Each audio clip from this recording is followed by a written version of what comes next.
Brother Shareef Hameed, thank you for being an untapped potential today. Tell us a little bit about who you are, where you're joining us from, and what your profession is. Joining from here in York, PA, which is about in between Baltimore, about 45 minutes from Baltimore, about an hour and a half from Philadelphia. So we're a small town right in between those two major cities. My profession is a child mental health therapist, but I do work with adults, but particularly specialize with youth. Okay. Yeah, so do you work in a school setting or do you have your own practice?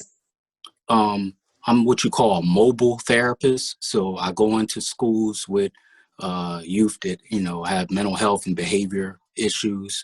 I can go into their home or anywhere in the community. So it's kind of a new way of, doing therapy. They call it mobile therapists. Oh, that is certainly very interesting. I never heard about that before. So that is certainly very interesting. So about how many children do you say you work with on average?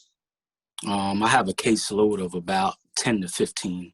Okay, that's very interesting. Now, normally, what are some of the cases look like for you? Because I want to kind of compare what mental health looked like before COVID and now that we're facing COVID. So give us some examples of what are some of the cases looked like for you before COVID. You mean as far as their diagnosis or Yeah, exactly. So what were, right? Most of them are ADHD, oppositional defiant disorder, impulsivity, reactive detachment disorder, separation from parents. But most of it is ADHD. Right. And how has your ability to provide services to your clientele, how has it changed since COVID-19 with the schools being physically closed and all that? Yeah, it was really rough in the beginning because all the schools were shut down. Daycares and community centers were shut down. So just like we're doing this talk here, it was mostly through Zoom, Google Duo, Facebook Messenger, any way to communicate through this technology was the only way that I could service them. So thank God for this new technology. It's been on the horizon for the last, I don't know, year or two, else I would have been out of a job. Right, certainly, and more importantly, you're still able to service your clientels, which is very important. So, was there a particular reason why you were interested, why you went into this particular field? Came into it kind of a strange way, but I don't believe in coincidences. I used to be a pest control technician, and when I moved to North Carolina, I used to one of my clients was she was a trauma therapist, a white lady, and a lot of her clients were people who were displaced from Hurricane Katrina in New Orleans. And when I would go to her house, the technicians that were before me, they would always need a code to get into her house because she had this long driveway.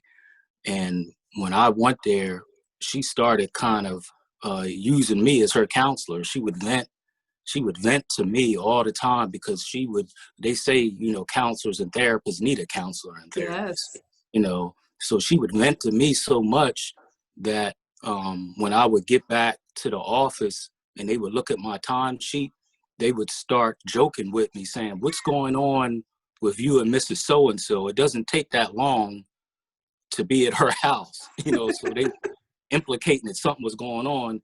And I told them, I was like, "What do you want me to do?" When she goes there, she sits me down and wants to talk. Like, what am I supposed to do? Be rude and just walk away? And then she said, she called me Brother Shareef too. She said, "You should be a counselor or a therapist. You're a good listener." You know how some things just kind of resonate with you. It just kind of sat with me. I was like, what I got to do, to do that? And then she started telling me. So first I went to school for criminal justice. That was my undergrad. And then I went for my master's in counseling and therapy, but she kind of opened up the door. I never really thought about it until she mentioned it.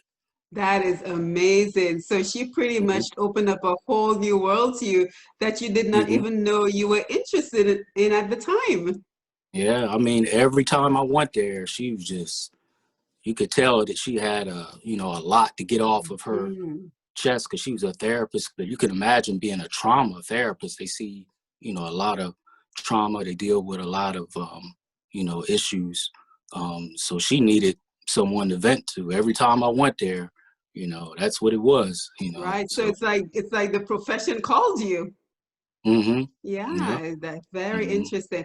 So I know that you do a lot of work, mental health related, but in particular, mental health for men. And I think the work that you're doing is so wonderful because we have so many strong men, especially strong Black men in our communities, and they never really tell us what's going on internally. So tell us a little bit more about the work you do in that area. Mm-hmm. So since June 28th of this summer, we started a mental health walk here in York, PA, back in the beginning of the summer, where men from the community come together at a historic Penn Park here, which is a historic park, and we just walk to different parts of town and we talk about our mental health. We talk together, we come together, and sometimes at the end of the walk we'll go back to like a social club, and we'll talk and break down how our week was, how we've been doing. Sometimes we'll have brunch, and it's really been growing. And as we go to different parts of town, we'll identify different historical parts of town. We have a local historian that walks with us. His name is Mr. Jeff Kirkland, and he'll say, here's the history of this or that. And I mean, we just talk, and a lot of brothers been opening up about their mental health when they weren't really doing it before. So it's been really powerful. Yeah, certainly. And I actually got to know you through Dr. Dale Danglebell. And I know sometimes he joins you guys on the walks. So how often are you doing these walks, these mental health walks? We do it every Sunday at 9 a.m. Oh, that's Every Sunday at 9, amazing. we meet at the park, and we walk to different parts of town. We pick a different route, every Mhm. week. We have an elder. He holds up a sign, a red, black, and green sign. It says mental health walk for men. And then we have another Wow. that has a red, black, and green flag. I mean, it's really Oh, powerful. that is powerful. And on average, how many people would you say is usually on the walks with you guys? 10 to 15, sometimes 20. Okay. And Yeah. is it But only men? It's reserved it's, for only men? it's only men, but last week women started their own walk off of the strength of what we're doing. Now they do it at a different time, but now the women have started it, and I've been hearing that people in some local cities want to start or join on with us. Yeah, so it sounds like you're onto something here. Now, have you thought of making this an organization, a formal organization for Yes, mental health me walking? and the doc, we had a long talk in a group meeting just this past week. Have it in the making of coming up with a formal name, and really, making it official. Like you said, I didn't really think it would turn into that. It's just I do a lot of meditation, um, and it's just something that came to my mind, you know, um, a couple weeks back, and I never thought it would, turn into this. Yeah, absolutely. I think you're on quite a trajectory to get this into a major organization. Now, without imposing on anybody's privacy, can you tell us a little bit of some of the issues that are coming up with the men as you're walking and talking? What are some of the issues that are on the forefront of their minds? Stress on the job, personal relationships, um, um, history of how they dealt with mental health, trauma, and conflict resolution as they grew up, relationships or lack of relationships with their father. Those are some of the things that have been coming up, and how to deal how to deal with stress. And just me, doing, a lot of counseling and therapy and community work, I'm very observant, and I knew just from my own experience how Black men, hold in, a lot of mental health. It's something that many Black men don't talk about, and they don't know how to talk about it, or it makes them feel weak or vulnerable. So in some of my podcasts, on my podcast called The Hour of Power, I talk about um, us opening up and how detrimental it is not only to ourselves, but to our family. If you don't, open up and, discuss mental health, it doesn't make you weak. It doesn't make you less of a man. It makes you more of a man, because now you're in touch with your feelings and emotions. So that's what kind of drove me to, reach out to them and encourage them to come out. Yeah, and you're doing some incredible work. But before we continue, if anyone is just joining us, we are speaking to Brother Shareef Hameed out of Pennsylvania, and we are very happy that he's with us today because he's a mental health professional working with both young people, and now I think he is on to something incredibly important by having these mental health walks with men. And now it's also spun into mental health walks for women, which is a separate group. And we're just talking about how important the work that he is doing is right now. So, Brother Shareef, you mentioned your podcast. Tell us a little bit more about some of the other work that you're doing. Yes, I have a TV show here in York, PA, entitled The Hour of Power, and I have a podcast. The TV show comes on every Wednesday at 8 p.m. on my Facebook page, and then if you're in the local area, it comes on the local TV channel. And then I have a podcast where I talk about social issues like mental health, police brutality, education. I really push Black business. I do that on both. But the TV show is more about the community, pushing Black business, education. And then the podcast, I get a little more rough and rugged on there, a little more raw on there, but I still talk about social issues that affect our people. But it's more uncut, and raw on that one. But the TV show is about the community, and it formed. A brother in North Carolina helped me develop it back in 2016. I was just doing some talks, and this was with the birth of Facebook Live. Around 2016, 2017, Facebook Live started to really get popular. But before that, I was just, doing some talks in the community at, different churches, community centers, whatever. And I used to be the Black history instructor for North Carolina Central University, which is a historically Black college. So brother had saw me there, and he was like, man, you should make a YouTube channel out of those talks that you do. And I didn't really know how to use it. And he said, yeah, give me some time. I can create a channel for you. And he created it. And he said, what do you want to call it? I was like, I don't know. He was like, well, you usually talk for about an hour. He was like, won't you revolve it around that? I said, well, how about the Hour of Power? He said, yeah, it is powerful. So came up with that. And I started interviewing people, just going to wherever they were, people doing things in the community. So that started growing. And then when I relocated back to Pennsylvania, where I was born, here, a brother by the name of Mike Dowry, he said, yeah, I seen what you was doing in North Carolina. He said, we have a TV station here. He said, why don't you, I can introduce you to the producer there and you can start your own TV show. And I was like, do you hear the way that I talk? He was like, yeah, he said, just clean it up a little bit and we can, you should be able to make it work. So then I contacted my good friend, his name is Ty Prince. He's the one that helped me form it back in Durham, North Carolina. I said, yeah, this guy approached me about starting a TV show. I said, what do you think? And he was like, yeah, go for it. I said, man, you know the way I talk, I can get kind of raw sometimes. He said, no, this is the way you do it. He said, you create a podcast, uncut, just straight raw. Just give it to them raw, just the way you are. But the TV show, since that's guided by FCC and all that. You can't be using no colorful language. He said, you make that about the community. That you say very little, then they can't use, anything against you to pull you off the air. He said, you make that about the community, and you make the Hour of Power podcast, just give it to them raw. Right. And kind of grown from that, because people see different aspects of me. Typically I'm kind of calm, but then when I get on my podcast, turn into a different person. I guess I'm got a split personality myself. I don't know. Well, I've looked at both of them, and I can attest to what you're saying. Now, just to remind us again, if we're interested in tuning into the podcast and the TV show, just remind us again, what are the names and how we can join you?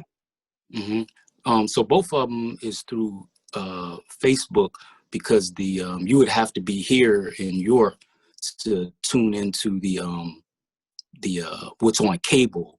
That's only a local channel. We would just look up your name on Facebook? Look up ShareefHameed, Shareef Hameed. And then, it's a pretty public channel, and you'll see the podcast. And then, like I said, the Wednesday show comes on every Wednesday at 8 p.m. on Facebook Live, and then that local channel, but you would have to be local to, that. But most, if I had to give it a guess, I would say 90 to 95% of my viewers watch it on Facebook Live. It's so accessible. You could watch almost anything on your phone. Right. Now, are you also on other social media outlets as well? No, yeah, just Facebook. Now, I do have a YouTube channel that's under Hour of Power, Shareef Hameed. Hour of Power, then that same name that I gave you. I do have a YouTube channel, but since COVID, I haven't used it as much because I forget the lady's name. She said if anyone says anything against COVID, she'll block your channel. Yeah, if you say anything that goes against COVID health restrictions, if you say anything like use any alternative methods other than traditional methods to COVID, they said they'll block your channel. That kind of turned me off, so I haven't been using much, but I need to get back on there, because I do have people that just watch YouTube. Everyone's not on Facebook.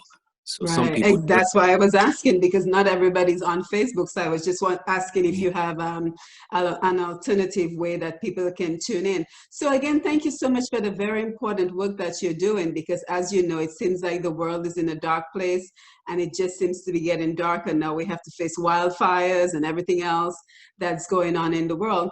But if you were to advise us and our audience right now, just in terms of how do you protect your mental health in general, what would you say to us? I would say if you're not feeling yourself, it's not nothing, to take light. It's something that you want to address right away, because a lot of times it gets worse before it gets better.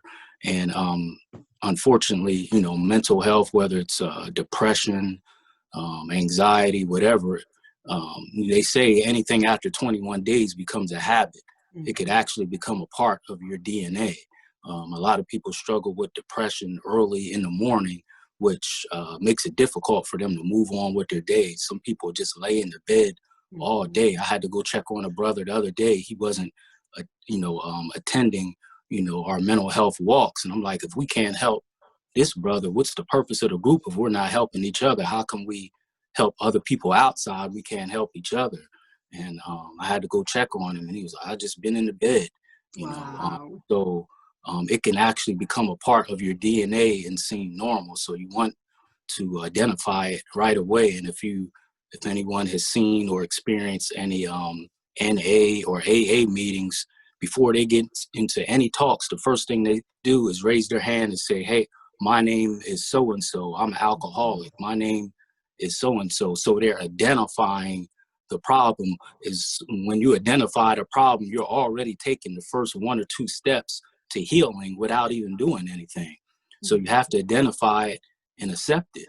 And then you start taking, proper steps to, to heal yourself, to get back on track. I often say, before you go outside and talk to anyone, open your blinds first thing in the morning. That's what I did to heal myself. Open your blinds first thing in the morning so you can get some of that sunlight. A lot of Black people and brown people are vitamin D deficient, you know, and sunlight, you know, brings about, you know, it ignites something in you. And a lot of people, when they're depressed, they're in a physical darkness. A lot of times it's dark in their house, and they're in a mental darkness. So turn them lights on, you know, drink some cold water. You know, science is proven if you drink cold water before you go to bed and when you wake up, it lubricates your bones and it helps reduce anxiety and depression.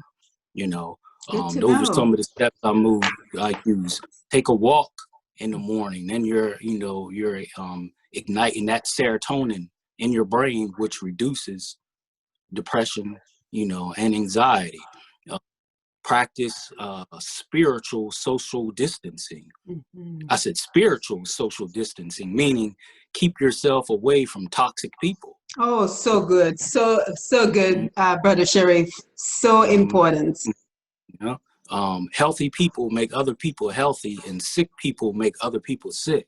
So if you're depressed, one of the first things you can do is who is feeding you your energy. And if you are being around negative people, they're going to drain you like a dead battery. You know, if you got two batteries in the remote, you know, even if one of them is not functioning right, don't you notice the remote won't work right? The other one is fully charged, but if the other one has a negative charge to it, the remote won't even work.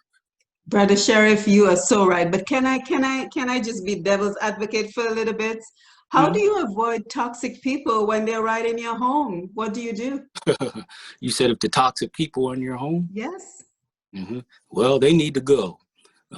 Hopefully it's not your, you know, significant other, but negativity doesn't have a name on it. So if the negative person is your significant other, brother, sister, or whoever, it doesn't say, oh, well, since I'm related to this person, I'm going to back off with the negativity. It just keeps coming and keeps coming. And it's like pruning a tree.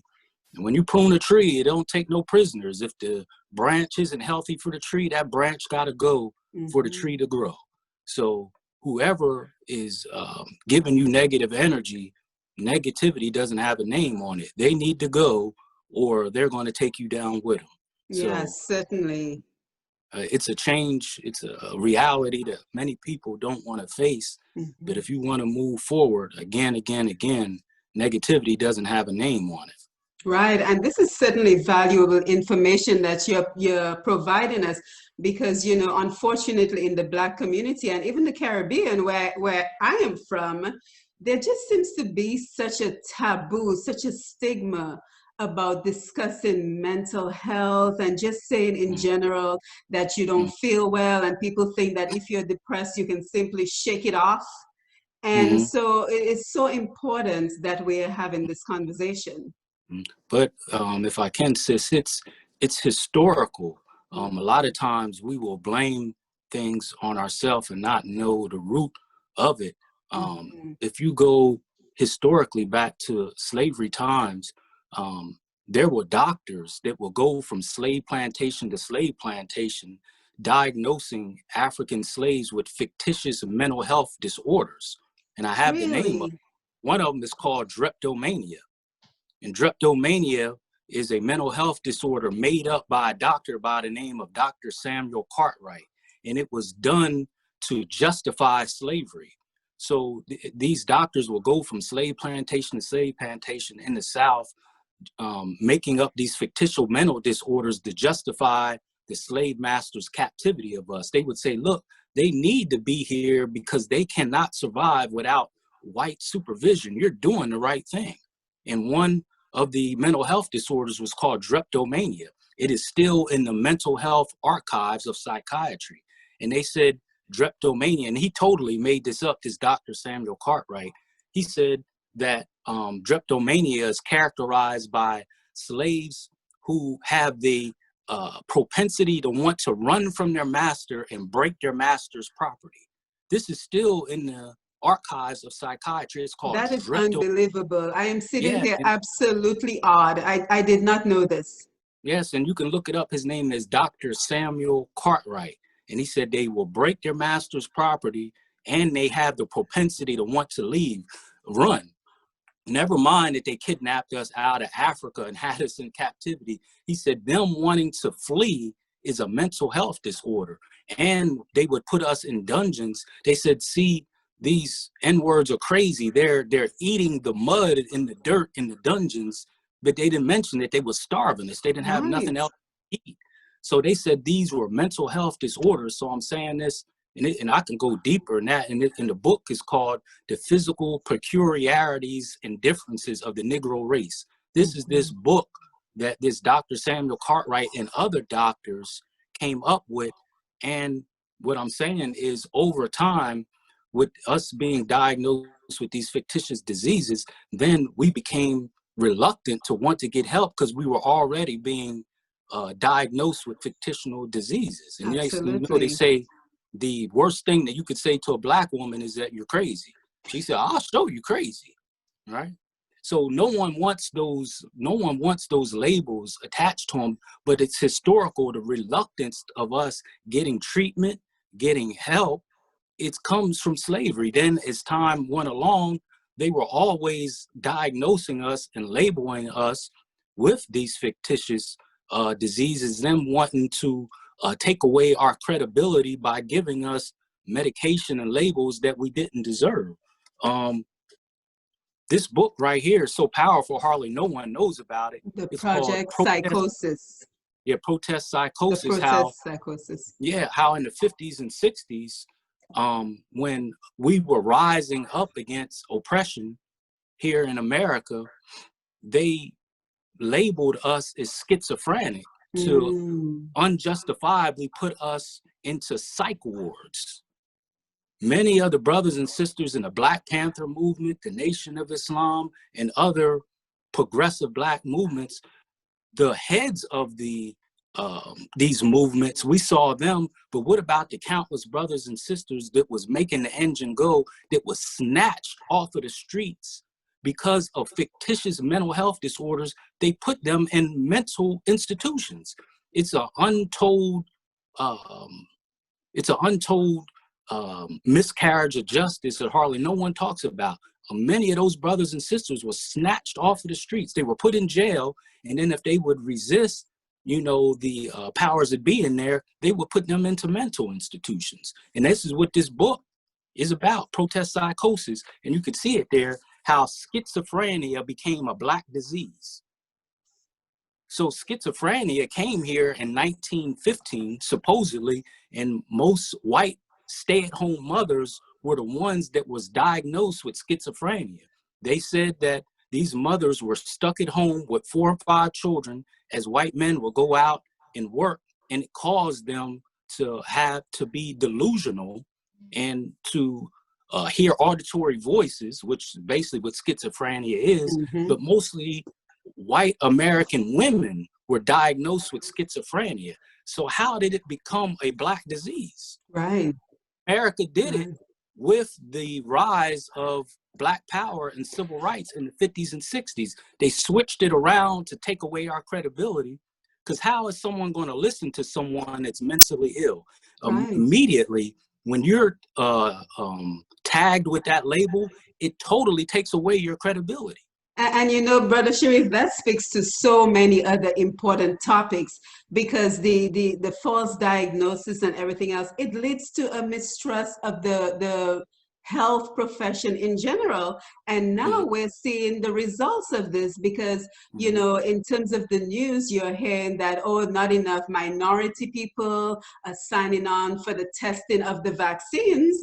But just in the examples that you're sharing with us right now, we have a reason to not want to sign up. It's unfortunate that we are not signing up, because we need to know how these vaccines are potentially going to affect us. But can you really blame us if we don't want to sign up? Right. No, you can't. That's why I said it's historical. But at the same time, we can't use that as a total reason not to get mental health. Mental health is real. And that's why the mental health walk is so powerful because it's something that goes across racial lines. Everyone, no matter your ethnic group or whatever, suffers with mental health. They say 1 out of every 4 Americans has a diagnosable mental health, disorder. 1 out of every 4. And I believe that, especially me, working in it. So whenever America has a cold, Black people have the flu. So Pneumonia. we need to address our mental health. And that's why I always tell people I believe in witch doctors. I believe in witch doctors. And someone could say, you believe in witch doctors? Yeah, that's what I'm thinking. Witch doctors? Which doctor are you choosing? That's what I mean by Oh. that. Which doctor are you choosing? Are you choosing someone who's just going to try to label you with something, to give you some kind of medication that's going to make your symptoms worse? Because a lot of the medication they prescribe, the side effects is the reason why you went to them in the first place. Insomnia, suicidal ideation. That's why when you hear those commercials, what it does for you, they say slow, but what it does to you, they say fast as hell. Yes, I know. I Blah, blah, noticed blah, that. blah, blah, blah. So I'm not no doctor, but I would tell people, be careful about just taking some of these medications for your mental health, because happiness comes from within. There's no such thing as taking something external, putting it in your mouth, and then it's going to give you happiness. Happiness comes from within. Now, if you're a threat to yourself or someone else, you may need a pill to calm you down. I'm just saying. But happiness comes from within. So all of this, trying to take something externally to make you happy from within, that's something that you may need to work out, within And yourself. you also hit the nail on the head when you said, for example, if you're depressed, open the windows. There's a lot that we can do. And even if we're not to the point where we have a diagnosed disorder, but we're just not feeling ourselves. And who could blame us right now with everything that's going on? But there's certain things that you can do. Don't stay in bed. Force yourself out of bed. Yep, you have Force to. yourself to take care of your personal hygiene. Open the windows. Go outside for a walk. Eat properly. Yes. Because we have all this time at home, and you would be surprised the amount of food delivery cars I see zooming by every day, and everybody's at home. So cook your own food, cook nutritious food. And like you said, there's a lot that we can do before our first resort is popping a pill. And if you need to pop a pill, I am not opposing that. But how about starting those simple steps that can make you feel just a little bit better? Yeah, you are what you eat. If you eat death, then he who controls your food controls your thinking. Always remember that. He who controls your food controls your thinking. So if we eat from the rainbow of food, the real rainbow of food, I guarantee you'll feel better. And each color of the rainbow of food has a different nutritional and mental health value, to it. The red, the green, the yellow, all those different fruits and vegetables has its own nutritional benefit and value to it that a lot of our people, they're not privy, to that science of eating. They think eating just for the body. It is, but it's for the mind. Yeah, and too. it's fuel. I think of it as fuel, not really to satisfy the hunger need, but what is going to fuel your body and give you the energy and give you the right mind frame. And the time is speeding by on us, but I just wanted you to tell us, are there any online mental health resources that you can direct us to, just in terms of protecting our own mental health? Everything is online now. So if you like Google a national depression line or anxiety, you'll see all kind of 1-800 numbers in your local state, wherever you are. Anything with depression and mental health, they have even an emergency hotline. Numbers if you're feeling down, and certainly if you're having suicidal ideation, or if you know of someone having suicidal ideation, they have emergency hotline numbers that you can access. They could be, some of them are national and some of them are local, depending where you are. So just Google those things, you know, if you know, you need that help, and don't be shy. You know, it's and don't let anyone else tell you how you should feel. You know, no one has the right to tell you how you should feel or dictate how you feel. Like, oh, that's not that bad. Well, they don't know, you know. Exactly. Well, thank you so much, Brother Shareef. Thank you for joining us. Thank you for enlightening us. And thank you for sharing your mental health expertise with us. Do you have any final words as we get ready to sign off? Just stay, you know, stay healthy. And again, don't take, you know, your mental health, you know, light. You can't put no dollar sign or amount on, you know, feeling well, you know, mentally. You know, if you're not in your right mind, you're not going to enjoy yourself and live your life full. So don't take it light. Yeah, and if I can just add to that, and you should speak up, especially our Black men that, you know, they hold so much in and they're the strength of many of our families, that we should encourage them to speak up. And when we say, how are you doing? We should really be prepared to listen to how they are doing. Yeah, Definitely. certainly. So thank you so much for being on Untapped Potential today, and I will be sure to continue to follow you on Facebook. Thank you. Thanks you All for right. having me. Yes, have a good one.